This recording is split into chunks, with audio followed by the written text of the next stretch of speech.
Vamos aqui então começar o nosso estudo de juros compostos, certinho? Para quem está acompanhando os vídeos anteriores, viu que nós começamos a falar sobre porcentagem, não é isso? Falamos sobre acréscimos e descontos sucessivos, né? Falamos sobre fluxo de caixa e falamos sobre juros simples. Agora, tá, pessoal, vamos avançar aqui para juros compostos, tá? Que, digamos assim, é a partir de agora, tá, que a coisa começa a realmente ficar um pouco mais divertida. Por quê, pessoal? O mercado financeiro, né, toda aquela situação que a gente trabalha no mercado com compras de produtos parcelados, né, é tudo feito através de cálculos com juros compostos, ok? E a partir de agora, pessoal, nós vamos utilizar um pouco mais, né, a nossa calculadora financeira, que é essa calculadora aqui, ok? Então, a maioria dos cálculos que nós vamos fazer agora são com a calculadora financeira. Até o juros simples, tá, pessoal? A gente estava usando muito, né, essa calculadora aqui, que era a calculadora científica. Vamos usar essa calculadora aqui para alguns cálculos mais básicos, mas as calculadoras, para a gente trabalhar com os cálculos um pouco mais complexos, tá, galera? Nós vamos estar trabalhando então com essa calculadora financeira aqui, tá bom? Acredite, essa calculadora vai facilitar muito a nossa vida, tudo bem? Bom, pessoal, vamos lá aqui. Bom, pessoal, não tem muito para poder falar sobre os juros compostos, tá certo? E nesse primeiro momento eu quero já mostrar as regras para vocês, tá bom? Porque os conceitos lá de juros, de prazo, de valor futuro, de valor presente, né, de tempo, todos aqueles conceitos que eu expliquei lá no juros simples, tá? Eles continuam valendo aqui para os juros compostos, certinho? É claro que algumas coisinhas nós vamos fazer aqui uma diferenciação, certo? Mas nesse primeiro momento eu quero falar para vocês sobre as regras que envolvem os juros compostos, certinho? Bom, pessoal, nós sabemos, né, que o FV é o valor futuro, certinho? O PV é o valor presente. E observem aqui, pessoal, que a regra para se calcular o valor futuro no juro composto, tá certo? Ela se parece um pouco com a regrinha lá do juro simples, tá bom, pessoal? Lá no juro simples é FV, que é igual a PV, que multiplica 1 mais I, que multiplica o N. Perceba que o N aqui está dentro do parêntese, mas no juro composto, pessoal, o nosso N, tá? Ele está no expoente, tudo bem? Então esse N ele sai daqui e vem aqui para fora do expoente no juro composto, certinho? Muito bem, pessoal. Percebam que elas são muito parecidas. Daí não façam confusão com essas duas regrinhas, ok? Bom, pessoal, se eu quero então calcular o PV, basta eu pegar tudo isso aqui, né, certo? E passar dividindo. Não foi assim que a gente fez lá no juro simples? Aqui no nosso juro composto vai acontecer também do mesmo jeito, certo, pessoal? Se eu quero saber quem é o PV, né, basta então eu pegar, né, toda essa informação aqui e passar dividindo aqui, né, no meu FV. Perceba então, pessoal, que o meu PV ele vai ser igual, tá, ao FV, certo? Dividido por 1 mais I elevado a N. Então, se um exercício pedir para a gente poder calcular quem é o PV no juro composto, certo? Essa é a regrinha que nós vamos estar utilizando, ok? Bom, pessoal, se o exercício pede para calcular o tempo no juro composto, como é que nós vamos fazer isso, pessoal? Nós vamos fazer assim, ó. O tempo é igual a ln. O que significa esse ln, pessoal? Logaritmo neperiano ou logaritmo natural, certo? De FV dividido por PV, ou seja, valor futuro dividido pelo capital ou pelo valor principal, valor inicial. E tudo isso ainda dividido por ln, tá, pessoal, de 1 mais i, ou seja, logaritmo natural ou neperiano, né, de 1 mais a nossa taxa. Então esta é a regrinha para se calcular o tempo, certinho? E existe também uma regrinha para se calcular a taxa, certinho, pessoal? Que vai ser 1 vai ser igual a FV dividido por PV, tudo isso elevado a 1 sobre N, tá, pessoal? E tudo isso menos 1, ok? Então, galera, percebam que para calcular a nossa taxa no juro composto, certo? A gente vai estar usando essa regrinha. Professor, eu preciso memorizar essas 4 regrinhas? Olha, seria muito bom se você conseguisse memorizar essas 4 regras, tá? Porque, como eu disse, nós vamos começar a trabalhar agora, né? O juro composto é aquele juro que é cobrado no mercado, né? Que é cobrado aí no comércio, que é cobrado em qualquer transação financeira que a gente faz, né? Normalmente, né? Aí no nosso dia a dia, ela envolve o cálculo de juros compostos. Então seria muito bom, tá? Se você lembrasse dessas regrinhas. Mas o fato é que na mão, fazer os cálculos manualmente, eles dão muito trabalho, né? Percebam que a gente vai estar trabalhando aqui com funções exponenciais, né? A gente vai estar trabalhando com logaritmos neperianos, não é isso, pessoal? A gente vai estar trabalhando com uma fração ali, ó, um expoente fracionário, 1 sobre n. Então, de todo caso, a gente vai estar precisando de uma calculadora, tá? Para poder fazer os nossos cálculos, para auxiliar nos nossos cálculos, tá bom? Então nós vamos estar usando ou a calculadora científica ou a calculadora financeira, tá bom?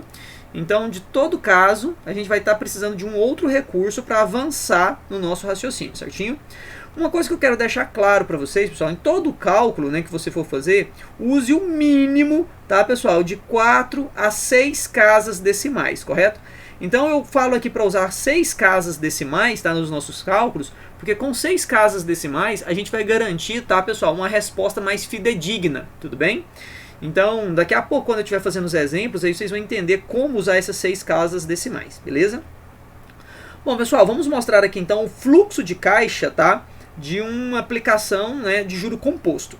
Bom, pessoal, primeiro nós temos aqui a nossa linha do tempo, né, pessoal, onde o início da operação financeira registra o 0, o final da operação financeira registra-se o N, né? Então é o tempo ou o prazo, né, que decorre de uma determinada operação financeira, ok?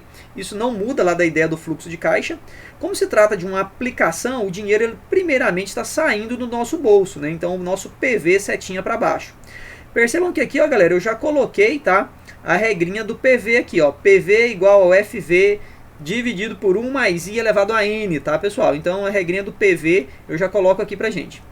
E aí lá no futuro, se é uma aplicação, você vai receber o dinheiro dessa aplicação, né? O seu FV, ele é igual ao PV, né, que multiplica 1 mais I elevado a N. Então tá aqui também de novo a nossa regrinha. Nem precisava, né, professor? Essas regrinhas elas estão aqui em cima, muito claras pra gente, mas é só para reforçar a ideia. Agora, pessoal, percebam o seguinte. Quando eu estou saindo do meu tempo zero e indo lá para o futuro, né? Ó, estou saindo do tempo zero e indo para o futuro, eu estou tendo uma capitalização do meu recurso, certo, galera? Então isso é muito importante que você entenda essa ideia. Olha, pessoal, então quando eu caminho nesse sentido, do início da operação financeira lá para o futuro, está havendo uma capitalização, correto? E o contrário, tá, pessoal? Quando você está lá no valor futuro e você volta a algum tempo, né, anterior à data de vencimento da sua aplicação financeira, está havendo uma descapitalização. Para quem está acompanhando os vídeos aí, viu que nós fizemos lá no juros simples, né, pessoal? O exercício 8, 9 e 10, a gente precisou descapitalizar alguns valores, né? Que eram lá os valores da amortização de alguma dívida, certo? Ou seja, pagar menos juros. Então, pessoal, quando eu estou lá no futuro, né, quando eu tenho um valor que está lá no futuro e preciso voltar para alguma outra data anterior ao do vencimento, a gente chama isso de descapitalização. Bom, coisas que vocês também já sabiam, né, para quem está acompanhando aí os vídeos anteriores, todas são informações que já foram dadas, inclusive lá no conteúdo de juros simples, certo? Bom, pessoal, então nesse primeiro momento, o que vocês precisam saber é que os juros compostos, elas têm essas 4 regras básicas, certo?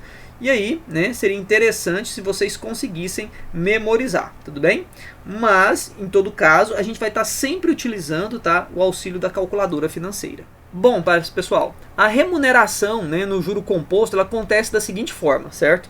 Ela ocorre no valor principal, ok? E também nos juros, tá? E é essa a principal diferença entre o juro composto e o juro simples. Professor, qual que é a diferença do juro simples para o juro composto, certinho? Pessoal, no juros simples, tá, pessoal, a taxa de juros, né, a taxa I, né, a porcentagem lá, vamos falar assim, o I, né, ele sempre vai ser incidido em cima, tá, pessoal, do PV, certinho? Então, no juros simples, tá, pessoal, a nossa taxa, ela é sempre cobrada em cima do PV, que é o valor principal, certinho?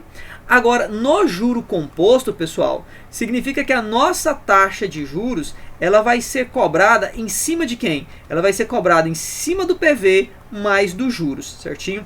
Então, pessoal, essa é a diferença básica entre o juro simples e o juro composto. Para ficar claro aqui pra gente, vamos imaginar a seguinte situação, tá, pessoal? Vamos supor que vocês peguem emprestados com alguém R$100, ok? Né? Aqui num prazo zero. E vamos supor que você vai falar assim, olha, eu vou pagar esses R$100 no final de 3 meses, certinho? Tá, então vocês já combinaram um prazo para o pagamento dessa dívida e o prazo combinado foi um prazo de 3 meses, beleza. E aí suponha-se que vocês combinaram ainda, né, uma taxa de juros de 10% ao mês, beleza. que vai acontecer, pessoal? No primeiro mês, né, obviamente estão sendo cobradas essa taxa de juros, né? Em cima de quem, pessoal? Esses 10% vai cair em cima dos R$100. Então 10% de 100 é R$10. E 100 mais 10 vai dar 110. Ou seja, no final do primeiro mês, você está devendo R$110. Tá. Mas, do primeiro para o segundo mês, vai ser cobrados novamente a taxa de juros. Só que agora, pessoal, esses 10% agora, tá, pessoal? Eles vão ser cobrados agora em cima dos 110, certinho? E não mais em cima do 100. Então quer dizer o seguinte, pessoal, que agora eu vou cobrar 10% em cima de 110. E percebam que 10% de 110 é R$11. E 110 mais R$11, né, pessoal? Isso vai dar o quê? R$121. Ok? Beleza. Aí lá do segundo para o terceiro mês vai ser cobrado juros novamente, tá, pessoal? Só que agora, tá, pessoal, os nossos 10%, eles vão ser cobrados em cima de quem? Em cima dos 121, certinho? Então, pessoal, e aí significa que 10% em cima de 121, né, pessoal, vai dar R$12,10, certo? E aí somando R$12,10 aos 121, vai dar 133,1. Bom, pessoal, no juros simples, né, nesse caso aqui, se isso fosse juros simples, esses 10% seriam sempre cobrados em cima de quem? Dos R$100.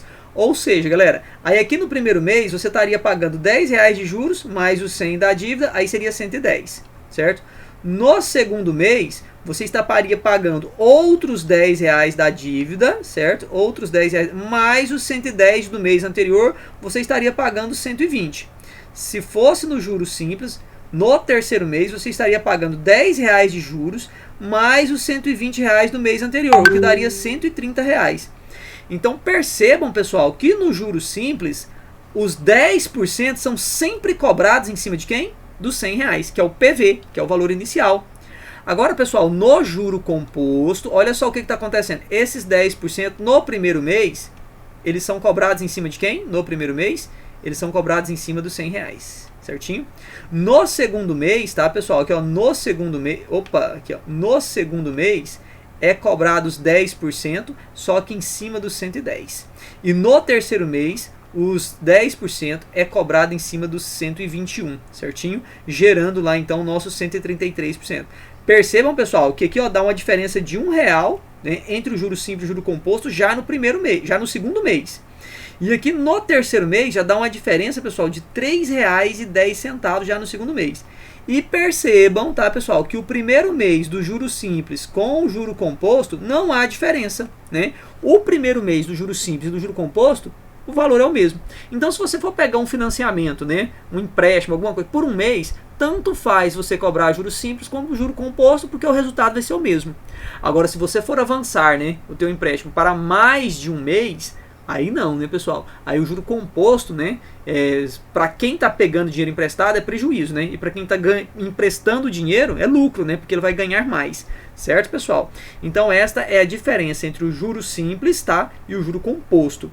Juro composto, tá, pessoal? A taxa de juros ela incide sobre o valor principal, sobre o capital e também sobre os juros. E é por isso que a gente chama também de juros sobre juros. Porque está sendo cobrado taxa de juros em cima de um juros que você já estava devendo anteriormente.